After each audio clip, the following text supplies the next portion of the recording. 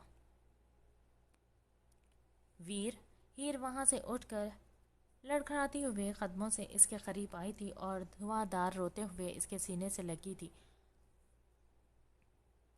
یہ پہلی بار تھا کہ وہ داشاب کے اتنے قریب آئی تھی، مگر اسے ان سب انجان لوگوں جب اپنا ہمدرد واحد سہارا اپنا بھائی نظر آیا تو وہ بنا سوچے سمجھے اس کے ساتھ لگے آنسو بہائے اپنا ضبط کھونے لگی تھی۔ میں کچھ نہیں کیا، وہ زور زور سے نفی میں سر ہلاتے ہوئے کپکپاتے ہوئے آواز میں بولی تھی، جیسے اسے اپنی پاک دامنی کا یقین دلا رہی ہوں۔ داشاب نے اس کے سر پر ہاتھ رکھ دیا تھا۔ پریشان مت ہو ہیر، میں آ گیا ہوں نا، سب ٹھیک ہو جائے گا، اس نے تسلی آمیز انداز میں کہا۔ رات والی پینٹ شرٹ میں ملبوس وہ شاید ابھی آیا تھا یا پہلے ہی آ چکا تھا، اسے کچھ بھی معلوم نہیں تھا۔ زوریز نے تمسخرانہ نظر اس پر ڈالتے وارڈروب سے ہینگر سے ٹراؤزر شرٹ لیتے فریش ہونے گیا تھا تو وہ انگلیاں چٹکتی اسے بس دیکھ رہی تھی۔ فطری طور پر اس کے ری ایکشن پر خوف سا تھا۔ دل میں وہ جتنا بھی اس کا دیوانہ تھا، اس کی دیوانگی کا ٹریلر تو وہ کل رات دکھا چکا تھا آس کو۔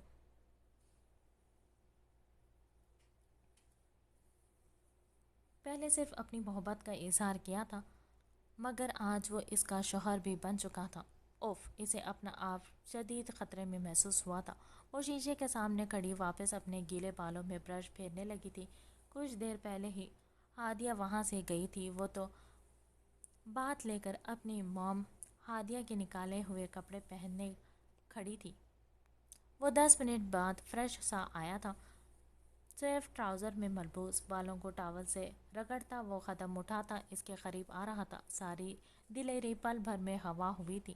اب وہ اس کا شوہر تھا، سارے حق محفوظ رکھتا تھا، اوپر سے اس کی جان فنا کر دینے والی حرکات۔ اس کا دل سوکھے پتے کی مانند کپکپانے لگا تھا، مگر بظاہر وہ خود کو مضبوط بنانے کی کوشش میں مصروف تھی۔ اور اس کی رات والی حرکت، اس نے بے چینی سے نچلا لب دانتوں تلے دبا لیا تھا۔ زوریز نے ٹاول کو ہاتھ میں مڑوڑ کر بستر پر اچھال دیا تھا اور سرت سے ڈریسر کے قریب آتے اس کے دائیں بائیں ہاتھ رکھ کر اس کی فرار کی ساری راہیں مسدود کر دی۔ وہ پرشوق نگاہوں سے اسے دیکھ رہا تھا۔ اب حیا ہے تمہارا چہرہ، آب حیات آب حیات ہے تمہارا چہرہ میری جان، دیکھو اسے تو زندگی بڑے جیسے، وہ خمار زدہ آواز میں بولا تھا۔ دور ہٹو، تمہیں پتا تھا نا میں براق، وہ کڑے تیوروں سے اسے دیکھتے ہوئے کاٹدار آواز میں بولی۔ اس کی سوئی ابھی بھی براق پر اٹکی ہوئی تھی۔ تمہارے ان ہونٹوں سے میرے علاوہ اور کسی اور کا نام نہ سنوں آئندہ، وہ تنبیہ نظروں سے اسے دیکھتے ہوئے سپاٹ انداز میں بولا۔ رات وہ کافی تحمل سے اس کے ہونٹوں سے براق سے اظہار محبت برداشت کر گیا تھا، لیکن اگر وہ اسے وقت رہتے منع نہیں کرتا تو شاید وہ اسے بھول کر زوریز کو اپنانے کا سوچتی بھی نہیں۔ وہ اس کے اتنے قریب آنے پر اور اس کی کشادہ باڈی سے آتی بات لوشن کی مہک سے سٹپٹائی تھی۔ نظریں نیچی کرتی وہ مسلسل لب کاٹ رہی تھی۔ اس کی ہنوز خاموشی دیکھ کر مزید سیخ پا ہوا تھا۔ آس، ایک بات کو بار بار دہرانا مجھے پسند نہیں، کہتے ہوئے وہ تھوڑا پیچھے ہوا۔ آس نے موقع غنیمت جانا اور پلٹ کر جانے کو تھی تو زوریز نے اس کے کمر کے گرد بازو گزارتے ہوئے اسے اپنے حصار میں لیا اور ایک ہاتھ سے اس کی پشت پر بکھرے نم بالوں کو شانے کی ایک طرف رکھ دیا تھا اور ایک جھٹکے سے دانت سے کھینچ کر اس کی کمر پر بندھی ڈوری کھول دی تھی۔ آس نے شیشے میں مڑ کر لرزتی ہوئی پلکوں کی باڑ اٹھا کر اسے دیکھا۔ دل تو جیسے پسلیاں توڑ کر باہر نکلنے کو مچل رہا تھا۔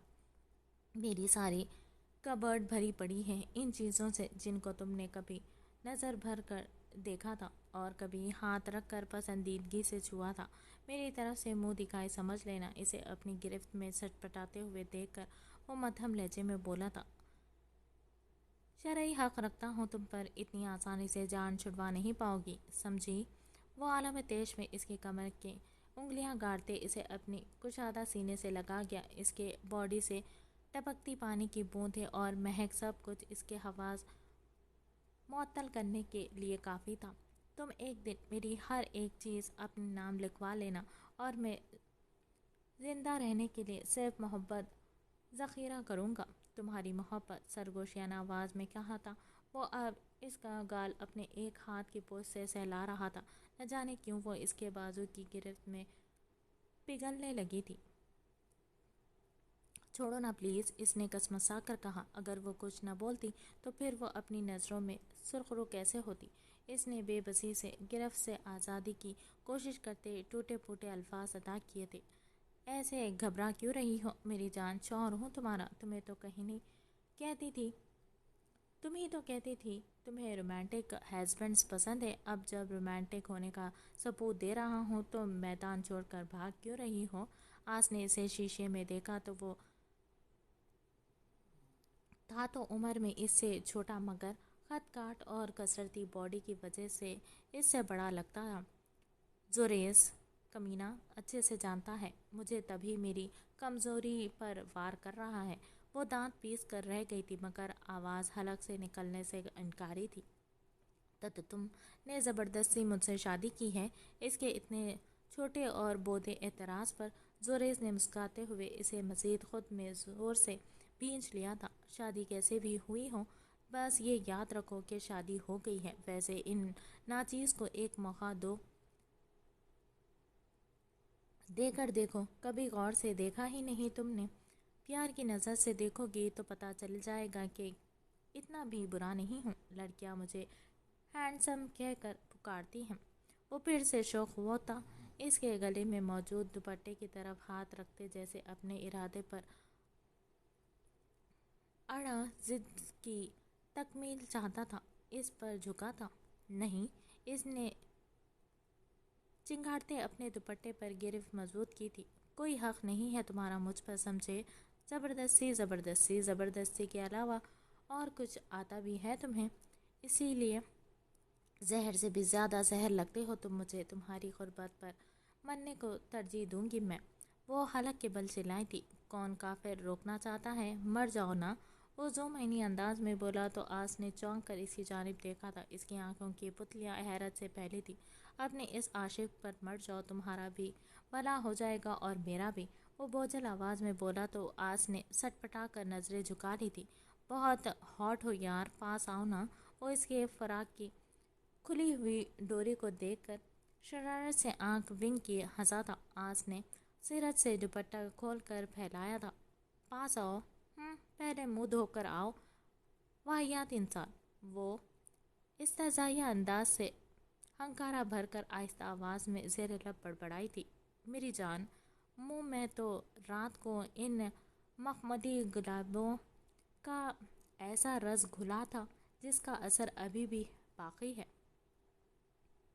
اس کی رات کی جسارت یاد آنے پر اس کا چہرہ شرم سے لہو جھلکانے لگا تھا اور پلکیں اس کے عارض پر سایہ فگن لرزنے لگی تھی۔ آس کے چہرے پر شرم و حیا کی ان اداؤں کو دیکھ کر وہ تڑپ اٹھا تھا۔ اس نے اپنے ہاتھ کی انگلیاں آس کے تھوڑی کے نیچے رکھی، اس کا منہ اوپر کیا۔ آس کی پلکیں ابھی تک شرم کے وزن سے جھکی ہوئی تھی۔ زوریس نے پیار سے اس کی جھکی پلکوں کو چوما اور بولا تھا، ایک بھیگی ہوئی سی رات ملے، اس رات میں تیرا ساتھ ملے، تیرے لب سے ٹپکے جو بوندیں انہیں میرے لبوں کا ساتھ ملے، کچھ تم بھی بہکے بہکے سے کچھ مجھ پر نشہ سا طاری ہو، ہر پل میں جان میری مدہوشی ہو، ایک ایسی رات ہماری ہو، پھر آؤ جو تم میری باہوں میں پیار کروں تمہیں جی بھر کے، تم مجھ سے تھوڑا شرماؤ، شرما کے گلے سے لگ جاؤ، میں جتنا تم کو پیار کروں گا تم اتنے ہی بےتاب بنو، ہمیں پیار کے کچھ لمحات ملیں، ایک بھیگی ہوئی سی رات ملے، اس رات میں تیرا ساتھ ملے۔ وسوخیز آواز میں یہ کہتے ہی زوریس نے اپنے جلتے ہونٹ کو آس کے گلاب کی پنکھڑیوں سے نازک ہونٹوں میں پیوست کر دیا تھا اور ساتھ ہی اسے اپنی باہوں میں دبوچ لیا تھا۔ اس کے لمس نے آس کی تن بدن میں جیسے آگ سی سلگا دی تھی، وہ اس کی تپش زدہ قربت میں جھلسنے لگی تھی۔ زوریس خمار میں ڈوبا آس کے ہونٹوں پر اپنی شدتیں لٹاتے ہوئے مدہوش سا ہو رہا تھا۔ وہ اس کی بے باک جسارت پر ادموئی سی ہو کر رہ گئی تھی۔ اس نے زوریس کی جنون آمیز شدت سے گھبرا کر اس کے سینے پر ہاتھ رکھ کر اسے خود سے پیچھے دھکیلا تھا۔ سرخ ہونٹوں پر گلابوں کا گما ہوتا ہے۔ ایسا منظر ہو تو پھر ہوش کہاں رہتا ہے؟ وہ اس کے شرم سے ہوئے کندھاری چہرے کو نظر کے حصار میں لیے بوجھل آواز میں بولا۔ آج کو خود کو چھپانے کی کوئی جگہ نہیں مل رہی تھی۔ کیسے وہ خود کو اس کی بے باک نظروں سے بچائے؟ اس وقت اس کا وجود ہولے ہولے کپکپا رہا تھا۔ نہ تو اس حالت میں سب کے سامنے باہر جا کر کسی کا سامنا کرنے کی ہمت رکھتی تھی اور نہ اس شخص کی نظروں سے اوجھل ہو سکتی تھی۔ وہ شرم سے دوہری ہوتے ہوئے وہیں کھڑی انگلیاں چٹکانے لگی تھی۔ سورج نے اسے مزید تنگ کرنے کا ارادہ ترک کر دیا تھا اور بیڈ پر پڑی شرٹ اٹھا کر پہنی تھی۔ میری پیکنگ کر دینا، آج شام کو نکلنا ہے، ون ڈے سیریز شروع ہو رہی ہے، اس نے سادہ انداز میں کہا تو آج کی جان میں جان آئی تھی۔ اس نے گہرا سانس لیتے ہوئے خود کو سنبھال لیا تھا۔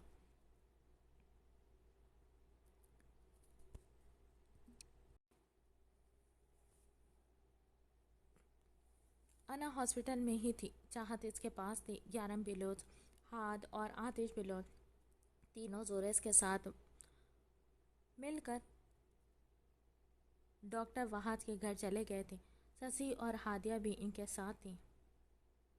سسی اور ہادیہ نے خواتین کی طرف آ کر ڈاکٹر زارا سے زوال کفل کی تعزیت کی تو دوسری طرف ان تینوں بھائیوں نے ڈاکٹر وحاد سے کی۔ محدث یہاں وہاں بھاگتے تدفین کے سارے انتظامات کر رہا تھا۔ وہ خود بھی از حد نڈھال تھا۔ اپنے بھائی کی اچانک موت نے اس سب کو گہرے صدمے سے دوچار کر دیا تھا۔ ڈاکٹر زارا کی حالت تو بہت درگو تھی، رو رو کر ان کا برا حال ہو چکا تھا، کسی کے سنبھالنے نہ سنبھل رہی تھی، سب ان کے غم میں برابر کے شریک تھے۔ دیکھ داشام، تیری بہن کے کرتوت میں سب جانتے ہوئے بھی اسے اپنانے کے لیے تیار ہوں، ورنہ سب نے اسے اس شہری ڈاکٹر کے ساتھ سویا ہوا اپنی آنکھوں سے دیکھا ہے۔ پورے گاؤں میں کوئی نہیں جو آنکھیں دیکھی مکھی نگلے گا۔ میں تیرا بوجھ بانٹنا چاہتا ہوں، تبھی کہہ رہا ہوں ابھی اپنے گاؤں کے مولوی کو بلاتے ہیں، نکاح پڑھوا دیں اس کا میرے ساتھ۔ صابر آگے بڑھ کر داشاب کی طرف دیکھتے ہوئے سنجیدگی سے گویا ہوا۔ وہ کسی طور بھی ہیر کو گنوانا نہیں چاہتا تھا، اسی ایک بار استعمال کرنے کے لیے چاہیے تھا، اسے نکاح کا جھوٹا ڈھونگ ہی کیوں نہ رچانا پڑے، وہ تیار تھا۔ بعد میں اسے چھوڑ دینے کا منصوبہ بنا دیا تھا اس نے من میں۔ نکاح تو ہوگا مگر تم سے نہیں، اس ڈاکٹر سے جس کی وجہ سے آج میری بہن کی عزت پر انگلیاں اٹھی ہیں، وہ پختہ انداز میں سپاٹ لہجے میں بولا تھا۔ اس کی بات پر ڈاکٹر براق کی نیلی آنکھوں میں حیرت در آئی تھی۔ براق مت ماننا، چل نکل لیتے ہیں یہاں سے، جو ہوا بھول جا۔ اس کی دوست ڈاکٹر جو اس کے ساتھ ہی اسپیشلائزیشن کر کے آئی تھی، وہ بھی حکومت کی طرف سے یہاں اس کی مدد کرنے کے لیے ابھی کچھ دیر پہلے پہنچتے تھے۔ سارے صورتحال جان کر وہ براق کے شانے پر ہاتھ رکھ کر سنجیدگی سے اسے مشورہ دیتے ہوئے بولی تھی۔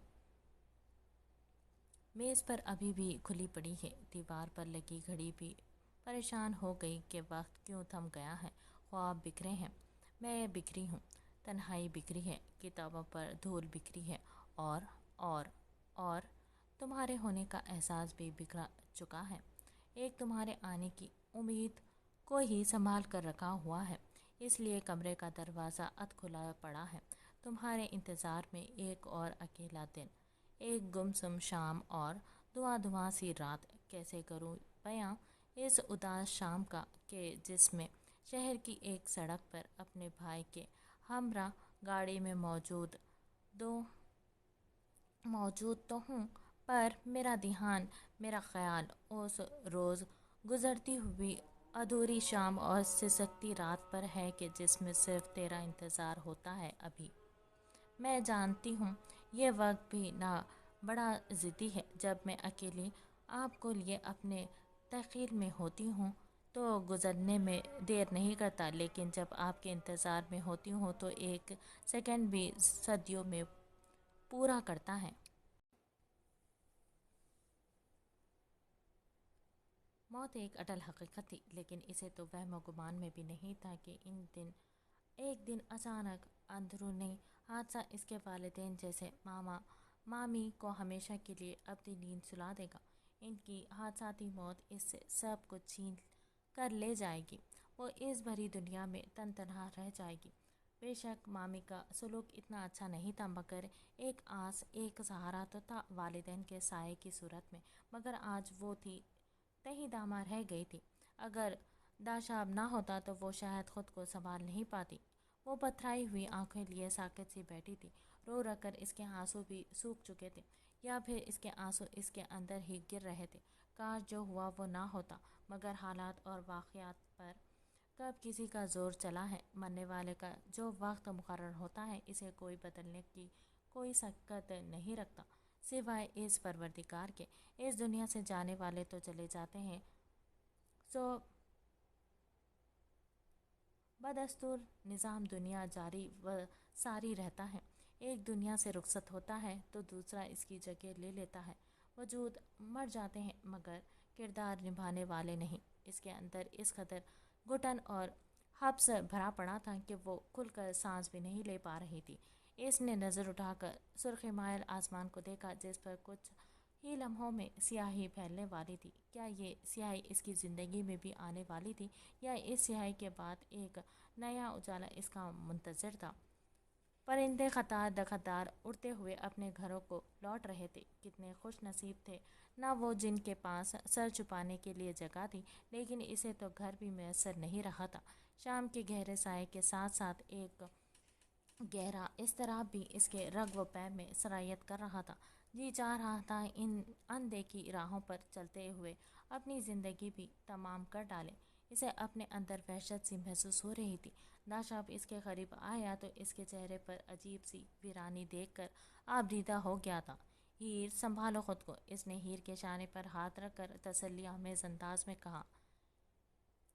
بھائی، آپ نے میری ہر خواہش پوری کرنے کا وعدہ کیا تھا نا، تو آج میری ایک خواہش پوری کر دو، مار دو مجھے اپنے ہاتھوں سے۔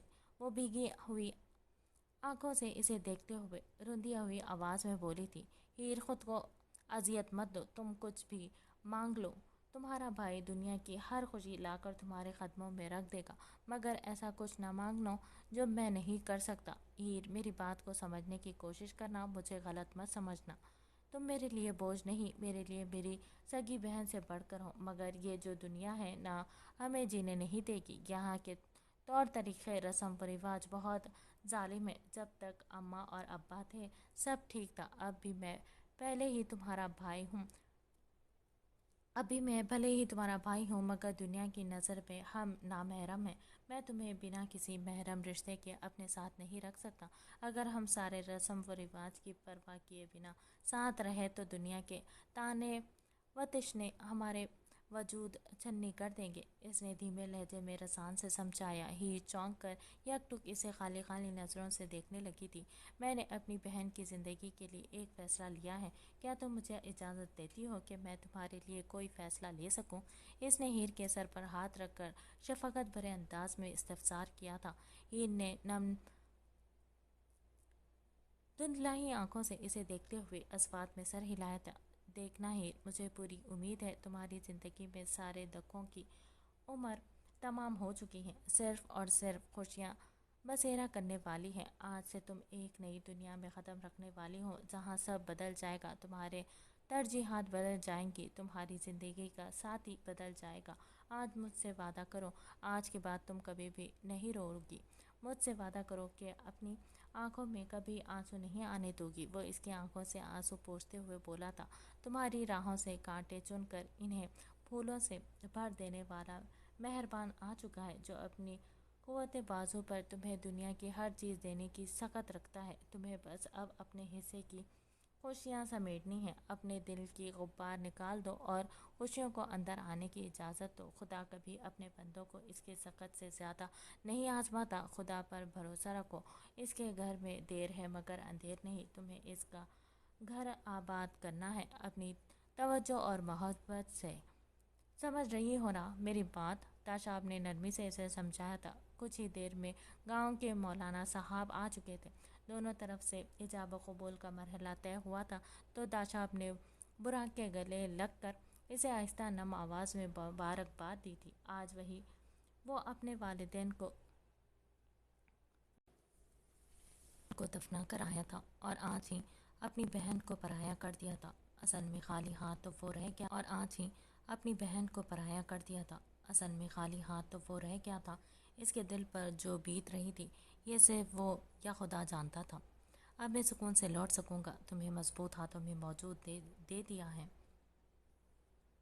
تمہیں مضبوط ہاتھوں میں جو دے دیا ہے، اپنی خبر کرتی رہنا۔ میں نے تمہارے شوہر کا نمبر لے لیا ہے، تمہیں فون کرتا رہوں گا اور ملنے بھی آیا کروں گا۔ وہ اس کے سر پر ہاتھ رکھ کر بولا تو ہیر اس کے ہاتھ کو اپنی آنکھوں سے لگائے پھوٹ پھوٹ کر رو پڑی تھی۔ پریشان مت ہونا، بیٹیوں کو ایک نہ ایک دن تو خود سے دور کر کے ایک نئے رشتے میں باندھنا تو پڑتا ہے، یہی اس دنیا کا اصول ہے۔ میں تمہاری اچھی اور خوشبو بھری زندگی کے لیے دعا کروں گا۔ خود بھی خوش رہنا اور براق کو بھی خوش رکھنا، اس کی ہر بات ماننا، اس کے ساتھ رہنا ہر وقت۔ وہ تم تک آنے والے ہر طوفان کے سامنے ڈھال بن کر کھڑا ہو جائے گا۔ اس نے محبت پاش نگاہوں سے اسے دیکھتے ہوئے کہا۔ ہیر نے سمجھداری سے سر ہلایا مگر آنسو ٹپ ٹپ اس کے رخساروں کو بھگو رہے تھے۔ ہیر بس کرو، اب خاموش ہو جاؤ ورنہ تمہارا دلہا رخصتی سے پہلے ہی بھاگ جائے گا کہ اتنی روتلو بیوی مل گئی ہے۔ وہ خود پر بند باندھتے ہوئے اس کی ہمت باندھنے کے لیے ہلکے پھلکے انداز میں بولا۔ میں نے نہیں جانا کسی کے بھی ساتھ۔ وہ نہ روٹھے انداز میں سوں سوں کرتے ناک کو سکیڑ کر بولی۔ پاگل، جانا تو پڑے گا نا۔ ہیر نے نظریں اٹھا کر سامنے دیکھا تو سینے پر ہاتھ باندھے پرشوک نگاہوں سے اسے ہی دیکھ رہا تھا۔ اونچا لمبا قد، ورزشی جسامت، سرخ و سفید رنگت، مغرور ستوانہ آنکھ، نیلی سمندر جیسی گہری شفاف آنکھیں، ترشیدہ ہوئی مونچھیں، تلے انابی لب باہم پیوست تھے۔ جینز اور شرٹ میں ملبوس وہ کوئی یونانی دیوتا لگا تھا۔ اسے اس کے دل کی دنیا کا رانجھا تھا۔ کیا کبھی خواب بھی حقیقت میں ڈھل جاتے ہیں؟ اسے اپنی قسمت پر یقین کرنا دوبھر ہو گیا تھا۔ اس نے بلا اختیار ہی اپنے لبوں کو اپنے پورے سے چھوا تھا۔ اسے سامنے دیکھ کر پل بھر میں خیالات نے بھی نیا رخ اختیار کر لیا تھا۔ سوچوں کا دھارا بدل گیا تھا۔ کچھ لمحوں قبل وہ غم کی تصویر بنی بیٹھی تھی اور اب کسی اور کے ساتھ نیا رشتہ جڑ جانے سے کہیں نہ کہیں اس کے خیالات کا رخ بدل گیا تھا۔ اسے وہی پل یاد آئے تھے جب اس نے پہلی بار اسے چھوا تھا۔ ہیر نے فوراً سے پیشتر نظریں جھکا لی تھی۔ یکالخت اس کی آنکھوں کے سامنے اس کی ماما مامی کے چہرے لہرائے تھے تو پھر سے اس کی آنکھیں بھیگنے لگی تھیں۔ ہیر کے لیے یہ تمام لمحات درد کے تھے، جیسے سارا وجود جیسے کسی پھوڑے کی طرح دکھنے لگا تھا۔ آج اس کی شادی کے دن اس کے والدین کا سایہ اس کے سر پر سلامت نہیں رہا تھا، نہ ان کی دعائیں ملی تھی۔ کیسی دلہن تھی وہ، نہ ہاتھوں پر مہندی لگی تھی اور نہ نیا سہاگ کا جوڑا۔ سونی کلائیاں، ہمیشہ وہ اپنی کلائیوں کو کانچ کی چوڑیوں سے سجائے رکھتی تھی مگر اس صابر نے اس کی چوڑیاں بھی توڑ دی تھی۔ کوئی بھی ہار سنگار نہ تھا مگر وہ پھر بھی دلہن تھی۔ ڈاکٹر براق بلوچ کے نام سے منسوب ہو گئی تھی۔ اسے کچھ علم نہیں تھا کہ وہ وقتی و عارضی پناہ گاہ میں جا رہی ہیں یا کل مدت کے لیے۔ میری بھولی سی ہیر، دیکھ تجھے خدا نے کتنا سمجھدار شوہر دیا ہے۔ خدا کی مہربانی اور دین پر اس کا شکر ادا کرتے ہیں، روتے نہیں۔ داشاب نے اسے روتے دیکھ کر پیار بھرے ڈپٹ پلائی تھی۔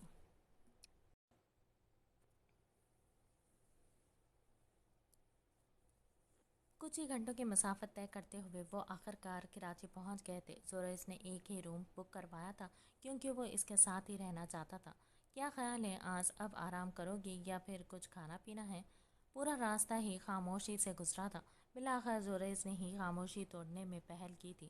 اس کی ازحد کوشش تھی کہ ان دونوں کے بیچ گفتگو کا موضوع براق نہ بنے، اس لیے اس نے بات ہی نہیں کی تھی۔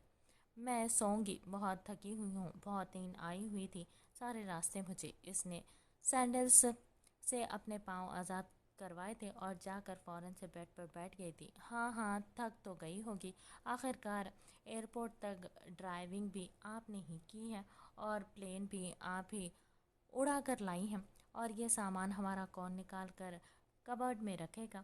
بھائی میں تو خود بہت زیادہ تھک گیا ہوں اور یہ کام تو ویسے بھی میرا نہیں ہے۔ کندھے اچکاتے ہوئے وہ بھی آرام سے جا کر بیڈ کی دوسری جانب دراز ہو گیا تھا، جبکہ آج اپنی بڑی بڑی غزالی آنکھیں پوری کھولے اسے گھورنے لگی تھی۔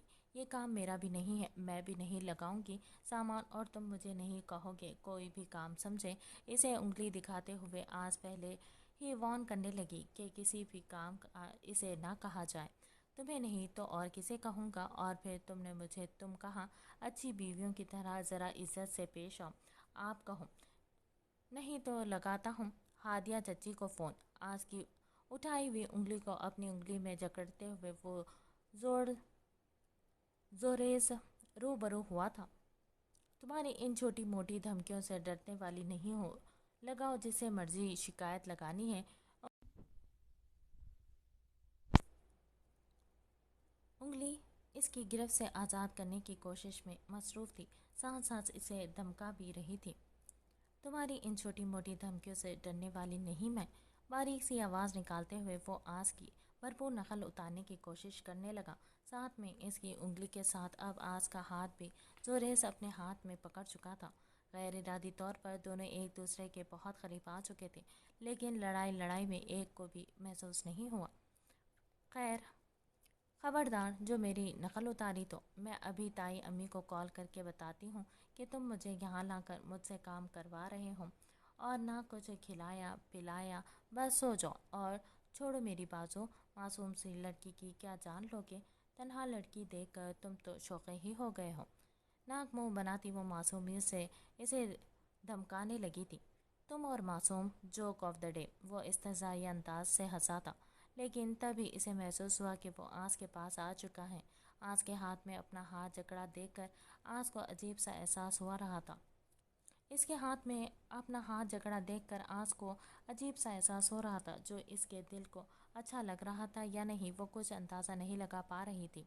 لمبی لمبی مخروطی شفاف انگلیاں کسی بھی چیز سے آ رہی تھی، ان میں کوئی رنگ کچھ بھی موجود نہیں تھا، پھر بھی خوبصورتی میں بے مثال تھی۔ اس کے ہاتھوں میں لگی مہندی کے دل فریب ڈیزائن میں اپنا نام دیکھ کر وہ چونک گیا تھا۔ مہندی لگائے بیٹھے ہیں کچھ اس ادا سے وہ مٹھی میں ان کی دے دے کوئی دل نکال کے، وہ مدھم آواز میں شعر داغ گیا تھا۔ اس آس نے اپنی ہتھیلی پر غور کیا تو وہ چونک گئی تھی اس پر زوریز کا نام دیکھ کر۔ چوری چوری چھپکے چھپکے صنم ہمیں دل دے بیٹھے ہیں، وہ اپنی مرضی سے شعر پڑھتا اسے خجل ہونے پر مجبور کر گیا تھا۔ یار تو تمہارا بھی ارادہ تھا میرے ساتھ؟ وہ ذو معنی نظروں سے اسے دیکھتے ہوئے بولا، مگر جملہ شرارت سے ادھورا چھوڑ گیا تھا۔ آس کی آنکھیں کی پتلیاں حیرت سے پھیلی تھی۔ زیادہ خوش فہمی میں مت رہنا، میں نے ایسا کچھ نہیں کیا، وہ اسے تیکھے چتونے سے گھورتے ہوئے بولی تھی۔ اس طرح محبت کے وہ پیغام لکھتے ہیں، مہندی سے ہتھیلی پر میرا نام لکھتے ہیں۔ یار، ہاتھ پر مہندی سے میرا نام بھی لکھواتی ہو، پھر انکار بھی کرتی ہو، یہ دوغلا پن کیوں؟ وہ نچلا لب دانتوں تلے دبا کر شرارت سے ہنسا تھا۔ ہر وقت فضول باتیں کروا لو۔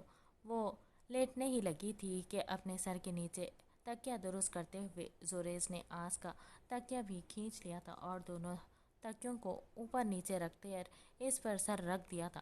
یہ کیا حرکت ہے زی؟ میرا تکیہ مجھے واپس کرو، ورنہ میں سچ میں تائی امی کو تمہاری شکایت لگانے لگوں گی۔ وہ بلا اختیار ہی اس کا وہی دوستانہ نام لے گئی تھی جو پہلے لیتی تھی۔ تکیہ چھن جانے پر وہ انگلی اٹھا کر اسے وارننگ دینے کے انداز میں دانت کچکچا کر بولی، گڈ نائٹ۔ تم نے تکیہ لے کر کیا کرنا ہے؟ ایسے ہی بنا تکیے کے سونے کی عادت ڈال لو، کیونکہ مجھے 2 تکیے لے کر سونے کی عادت ہے۔ جاؤ شاباش، لیٹ کر آرام کرو، ورنہ پھر یہ شکایت لگاؤ کہ ساری رات میں نے تمہیں سونے نہیں دیا، حالانکہ میرا ایسا کوئی ارادہ نہیں۔ اس کی ڈھکی چھپی بات کا مفہوم سمجھتی وہ شرم سے پانی پانی ہو گئی تھی۔ اگر مجھ سے کسی بھی طرح کا خطرہ ہے تو آرام سے اس صوفے پر جا کر سو جاؤ میری جان، آج بہت تھکا ہوا ہوں، ورنہ اس قسم کی سخاوت کا مظاہرہ ہرگز نہیں کرتا۔ وہ بوجھل آواز میں بولا تو آس کے دل نے ایک بیٹ مس کی تھی،